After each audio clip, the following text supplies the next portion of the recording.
कहीं हम अभिमानी तो नहीं बन रहे, कहीं हमारा विश्वास घमंड का कारण तो नहीं बन रहा है।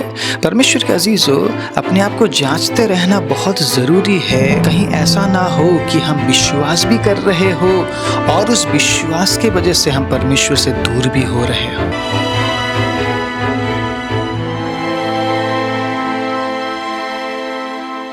आप सभी को जय मसीह की। प्रभु यीशु मसीह के नाम से मैं आप सभी का स्वागत करता हूं आज के वचन के लिए। परमेश्वर के अजीजों, कई बार जो विश्वास करते हैं वो इतना ज्यादा विश्वास करने लगते हैं कि वो अभिमानी बनने लगते हैं। कई बार कुछ लोग प्रभु से प्यार करने लगते हैं और वो इतना ज्यादा प्यार करने लगते हैं कि बाकी लोग उनके सामने बस उन्हें ऐसा लगता है कि कोई प्यार ही नहीं करता, सिर्फ मैं करता हूं। आज एक वचन को मैं आपके बीच में रखना चाहूंगा। परमेश्वर के अजीजों, उस वचन को पढ़ने के बाद आप सिर्फ खुद के बारे में नहीं बल्कि आप दूसरों के बारे में भी सोचेंगे, क्योंकि परमेश्वर ने हमें खुद के बारे में सोचने के लिए नहीं बल्कि दूसरों के बारे में सोचने के लिए बुलाया है। मैं पूछना चाहता हूं प्रचार शुरू करने से पहले, क्या आप दूसरों के हित के बारे में सोचते हैं? क्या आप दूसरों के उन्नति के बारे में सोचते हैं? अगर नहीं सोचते हैं तो सोचना शुरू कर दीजिए, क्योंकि परमेश्वर हमारे जीवन से यही चाहते हैं। जो कुछ प्रभु चाहते हैं वो मैं आपके सामने लेकर आऊंगा। अगर आपको बात सही लगे तो आप अपना सकते हैं, अगर सही नहीं लगता है तो छोड़ भी सकते हैं। किसी और प्रचार को आप देखते हुए आशीषित हो सकते हैं। आज रोमियो की किताब से सबसे पहला वचन जो मैं आपके बीच में रखना चाहूंगा वो ये है। रोमियो 12 अध्याय उसके 16वीं आयत में हम नजर करते हैं। एक बार क्या लिखा है? आपस में एक सा मन रखो, जो कि अब कलीसिया में या कलीसिया से बाहर हम जहां भी विश्वासी भाई बहन लोग हम मिलते हैं, नहीं है हमारा एक मन। ठीक है, ये एक बहुत बड़ी परमेश्वर के अजीजों बात है कि हम एक मन नहीं है। कोई कह रहा है मुझे ये अच्छा लगता है, कोई कह रहा है मुझे वो अच्छा लगता है, कोई कहता है मुझे अन्य भाषा बोलना है, कोई कहता है मुझे अन्य भाषा नहीं बोलना है। हम एक ही वचन को पढ़ने के बाद परमेश्वर के अजीजों, हम कई तरीके के बातों को कर रहे हैं। हम कुछ लोग बिल्कुल पवित्र हो जाते हैं और बाकी लोगों को अपवित्र कर देते हैं। कुछ लोग हम ये कहते हैं कि मैं तो बस पापी हूं, बाकी तुम पवित्र हो। हम अपने आप को पापी बना देते हैं, बाकी लोगों को हम पवित्र बना देते हैं। ये अलगापन क्यों है? ये परमेश्वर के अजीजों ना मिलने वाली बातें क्यों हो रही है? ये बातें हमारे बीच में क्यों आ रही है? क्योंकि हम अब अभिमानी बनने लग गए हैं, हम अब घमंडी बनने लग गए हैं। हम अभिमानी हो चुके हैं, हम घमंडी हो चुके हैं, क्योंकि अब हमें क्या लग रहा है, सिर्फ मैं अच्छा विश्वास करता हूं। आपको लगता होगा सिर्फ आप अच्छे हैं, मुझे ऐसा लगता होगा सिर्फ मैं अच्छा हूं। परमेश्वर के अजीजों, हम कौन से स्वर्ग में जाने की तैयारी कर रहे हैं? क्या वहां पे हमारे लिए अलग अलग जगह तैयार किया गया है? आपके लिए अलग जगह, मेरे लिए अलग जगह, जो बड़े बड़े प्रचारक है उनके लिए अच्छा जगह, जो नॉर्मल विश्वासी है उनके लिए थोड़ा सा कम अच्छा जगह। क्या वाकई में परमेश्वर इस तरीके से पक्षपात करने वाले हैं हमारे साथ? क्या परमेश्वर बड़ा और छोटा करते हैं? क्या परमेश्वर अच्छा और बुरा करते हैं? क्या लगता है आपको? अगर आपने वचन पढ़ा है तो आपको पता होगा परमेश्वर के अजीजों, परमेश्वर पक्षपात करने वाला परमेश्वर नहीं है। तो फिर ये जो मन ना मिलने वाली बातें क्यों हो रही है? कुछ लोग कहते हैं प्रभु ने मुझे दर्शन दिया, प्रभु ने मुझे ये बताया, प्रभु ने मुझे वो बताया, ये बोला वो बोला। बहुत सी बातें निकल कर आ रही है और बहुत से लोगों को वो छोटा बना देते हैं, कमजोर बना देते हैं, अपवित्र बना देते हैं। लेकिन जिन लोगों को वो पसंद करते हैं उन लोगों के साथ वो खड़े रहते हैं। समझना पड़ेगा परमेश्वर के अजीजों, कुछ तो गड़बड़ है, कुछ तो ऐसा हो रहा है जो परमेश्वर नहीं चाहता है। कुछ झुंड ऐसे हैं जो बहुत ज्यादा प्रभु के करीब है, बाकी लोग वो कहते हैं प्रभु के करीब है ही नहीं। कुछ झुंड ऐसे हैं जो पॉइंट आउट कर करके परमेश्वर के अजीजों लोगों को ये बोल रहे हैं कि ये अच्छा नहीं कर रहा है, वो अच्छा नहीं कर रहा है। और बहुत से लोग ऐसे हैं इन दिनों में जो उनके खिलाफ फिर बोल रहे हैं। जो बुराई कर रहे हैं वो तो ठीक है, अब बुराई के खिलाफ भी बहुत से लोग खड़े हो चुके हैं और वो भी उनके बारे में बोल रहे हैं। तो एक मन तो बिल्कुल भी नहीं है। मैं आपको पसंद नहीं करता हूँ, आप मुझे पसंद नहीं करते हैं, हम दूसरे लोगों को पसंद नहीं करते हैं। हम एक ही परमेश्वर पर विश्वास करने वाले, एक ही हम वचन को पढ़ने वाले लोग हैं, लेकिन देखिए हम विचार से कितने अलग हैं, क्योंकि हमारा मन नहीं मिल रहा है। हम मन से एक नहीं है। हम बेशक जय मसीह की बोल रहे हैं, प्रेज द लॉर्ड बोल रहे हैं, एक दूसरे को देखकर हम आनंदित होते हैं, लेकिन मन नहीं मिल रहा है। मेरे मन में कुछ अलग है, आपके मन में कुछ अलग है। सो आज प्रभु का वचन क्या कह रहा है? आपस में एक सा मन रखो। और सुनिएगा, बहुत ही परमेश्वर के अजीजों स्ट्रिक्टली बोला गया है इस बात को, अभिमानी ना हो, अभिमानी ना हो, परंतु दीनों के साथ संगति रखो। हालेलुया।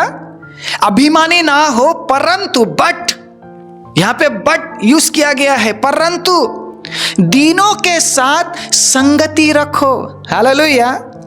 आपकी संगति किन लोगों के साथ है, बहुत इंपॉर्टेंट है। अगर आपको सिखाने वाला व्यक्ति घमंडी है, डेफिनेटली आपके अंदर अभिमान होगा, आपके अंदर घमंड होगा। लेकिन आप जिससे सीख रहे हैं वो व्यक्ति अगर दीन और नम्र है, ऑटोमेटिकली आपके अंदर भी वो बातें आने लगेगी। क्योंकि आप जब प्रभु यीशु मसीह से सीखते हैं, आप नम्र बनते हैं। लेकिन उसी जगह में जब आप एक व्यक्ति विशेष से सीख रहे हैं, आपके अंदर अभिमान क्यों आ रहा है? आप क्यों घमंड कर रहे हैं कि मैं सबसे अच्छा विश्वासी हूं बोलकर? जबकि पौलुस ने तो ऐसा बोला ही नहीं। पौलुस कहता है मैं तो सबसे बड़ा पापी हूं, सारे पापियों में मैं सबसे बड़ा हूं। पौलुस ने हमेशा अपने आप को छोटा किया है, लेकिन हम हमेशा अपने आप को बड़ा करते हैं और हम ये बताते हैं कि मैं आपसे अच्छा प्रचार कर सकता हूं, मैं आपसे अच्छा आराधना कर सकता हूं।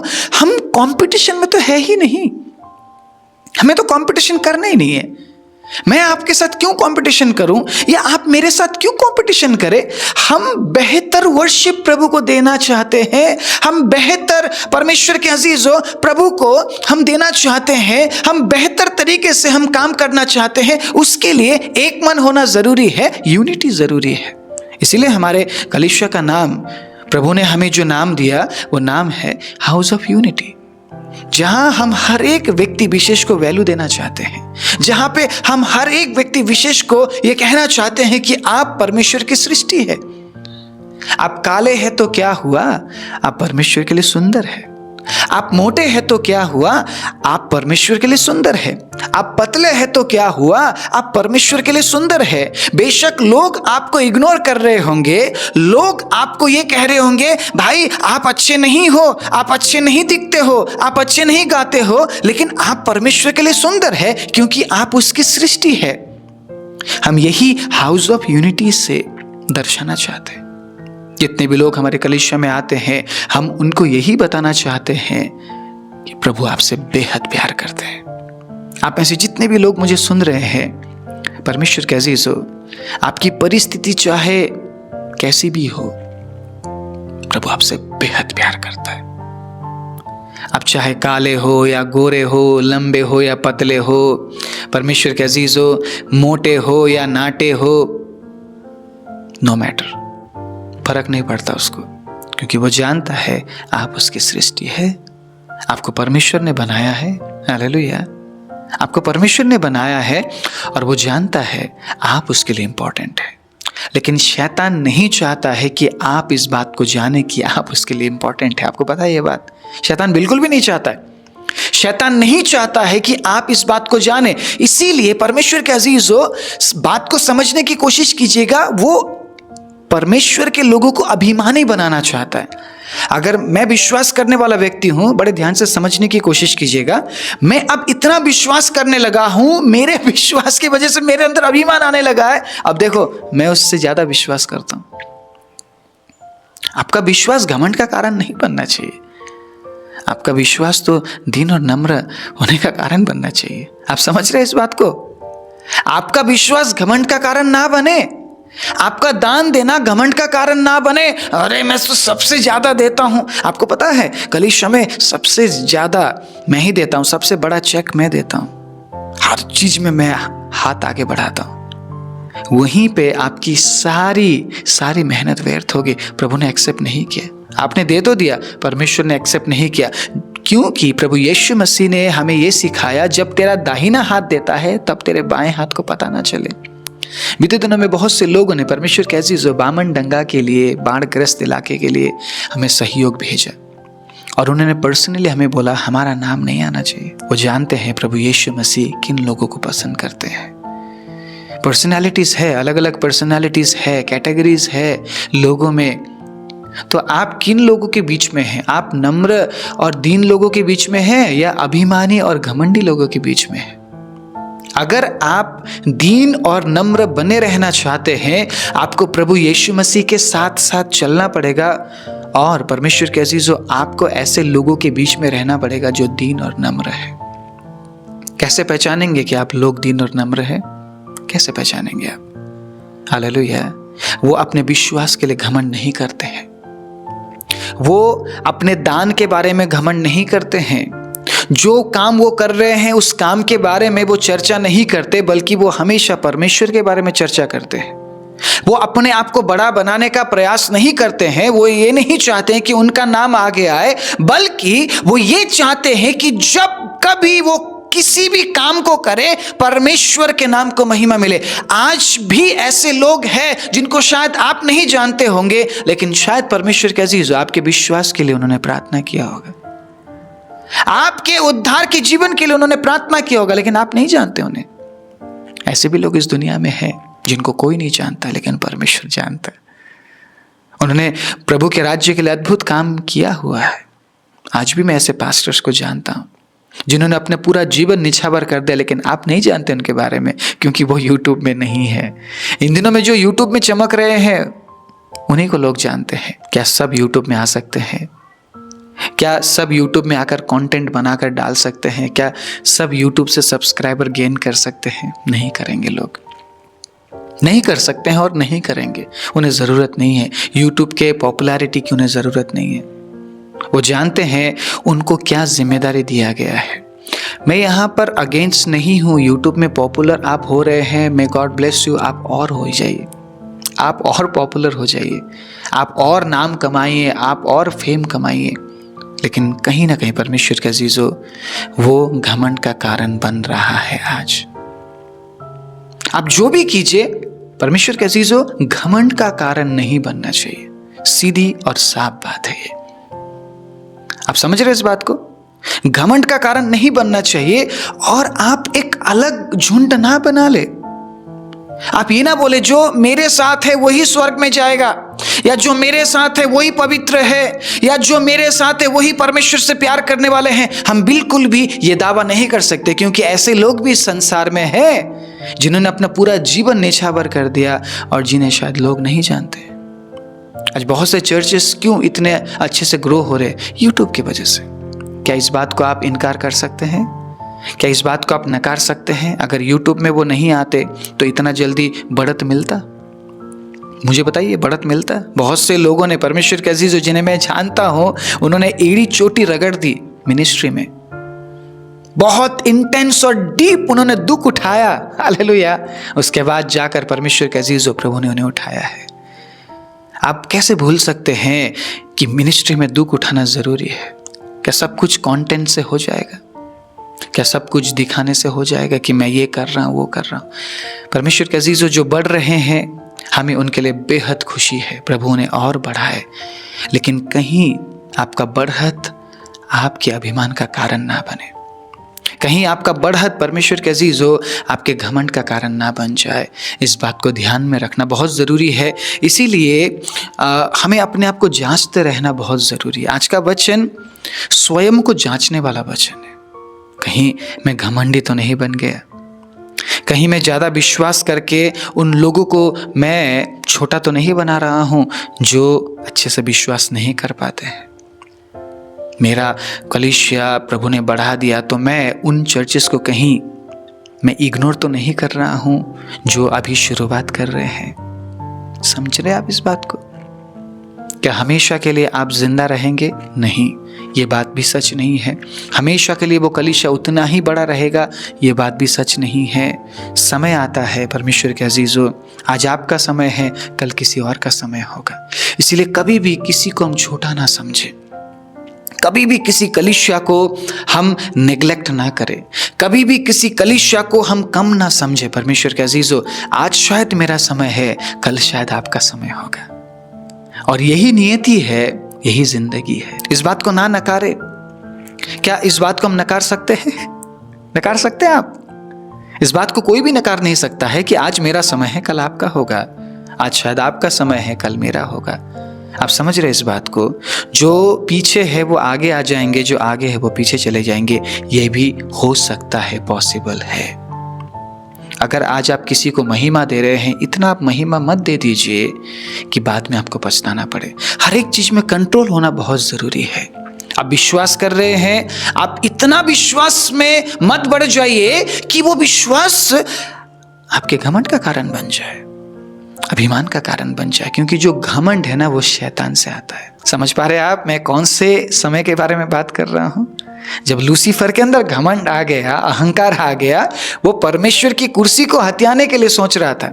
आज बहुत से लोग इतने बड़े बड़े बन गए हैं, वो परमेश्वर जैसा एक्ट करने लगे हैं। वो कह रहे हैं कि हम भी छोटे छोटे परमेश्वर है। ये बहुत ही गलत स्टेटमेंट है। इंसान इंसान है, परमेश्वर परमेश्वर है। अगर आप इस बात को मानते हैं तो कमेंट में लिखिए, इंसान इंसान है, परमेश्वर परमेश्वर है। और बहुत ज़्यादा इस मैसेज को शेयर कीजिए ताकि हर एक व्यक्ति तक पहुंचे कि इंसान इंसान ही रहेगा और परमेश्वर परमेश्वर है। इंसान परमेश्वर नहीं बन सकता है। हम लिटिल गॉड नहीं है, गॉड गॉड है, और हम ह्यूमन ह्यूमन ही रहेंगे। हमारा अंत परमेश्वर के अजीजों 6.5 फीट के बक्से में होता है, और वही हमारी सच्चाई है। हम मिट्टी से बनाए गए हैं और मिट्टी में हम मिला दिए जाएंगे। हालेलुया, आमीन बोल सकते हैं आप इस बात में, अगर आपको ये बात रियलिटी लगती है तो। लेकिन अगर आपको ऐसा लग रहा है कि मैं तो अमर रहूंगा, मैं तो कभी मरूंगा ही नहीं, मेरा राज्य ऐसा ही रहेगा, मेरा काम ऐसा ही रहेगा, तो आप आमीन मत लिखिएगा, क्योंकि आप एक्स्ट्राऑर्डिनरी पर्सन है। आपके लिए शायद परमेश्वर ने कुछ अलग सोच रखा है। समझ रहे इस बात को आप? जब मैं आगे पढ़ता हूं, परंतु दीनों के साथ संगति रखो, अपनी दृष्टि में बुद्धिमान ना हो। इस बात को पढ़ने के बाद परमेश्वर के अजीज हमें पता चलता है कि इंसान अभिमानी बन सकता है, घमंडी बन सकता है। विश्वासियों के बारे में लिखा गया है, और वो आपस में एक मन नहीं रहेंगे, इस बारे में भी जिक्र किया गया है। कहीं हमारी संगति ऐसी तो नहीं हो गई है? कहीं ऐसा तो नहीं कि हम इतने ज़्यादा विश्वास में आगे बढ़ गए हैं कि हम दूसरों को हम कमज़ोर समझ रहे हैं? क्योंकि 14 अध्याय उसके पहले आयत में हम कुछ पढ़ते हैं। रोमियो 14 अध्याय सुनिएगा। जो विश्वास में निर्बल है उसे अपनी संगति में ले लो, परंतु उसकी शंकाओं पर विवाद करने के लिए नहीं। एक को विश्वास है कि सब कुछ खाना उचित है, परंतु जो विश्वास में निर्बल है वो साग पात ही खाता है। बहुत से लोग उनके विश्वास के जरिए दूसरों के विश्वास को ठेस पहुंचाते हैं, क्योंकि लोग सिर्फ अपने बारे में सोचते हैं। उन्हें लगता है सिर्फ मैं अच्छा हूं, मुझे अन्य भाषा बोलना आता है, तो जो बगल वाला है उसको भी अन्य भाषा बोलना आना चाहिए। अगर वो अन्य भाषा नहीं बोलता है तो वो पापी है। बहुत से लोगों ने, परमेश्वर के अजीजों, इन बातों की वजह से ठेस खाई। आज वो प्रभु में नहीं है। मैं सच्चाई बोल रहा हूं आपको। क्या ये चौंकाने वाली बात नहीं है? सिर्फ इस बात से कि वो अभी अभी आया और बहुत सारी बातें हमने उसे बोल दी, आप ऐसा नहीं करते हो। अरे आप तो परमेश्वर के बेटे बेटी हो ही नहीं। अभी सुनने में आया कुछ दिन पहले, परमेश्वर के अजीजों, एक ठेस खाए हुए विश्वासी की बात है ये। आप सुनिए इस बात को, आप भी हैरान हो जाएंगे। कलीसिया में वो जाते थे।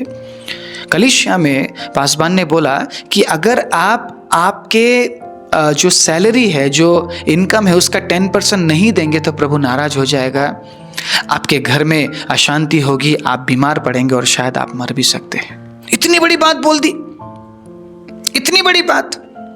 जबकि जो विश्वासी है वो अभी उसने विश्वास करना शुरू किया है। परमेश्वर के अजीजों, प्रभु को चख रहा है वो, और डेफिनेटली वो देगा, वो विश्वासी देगा।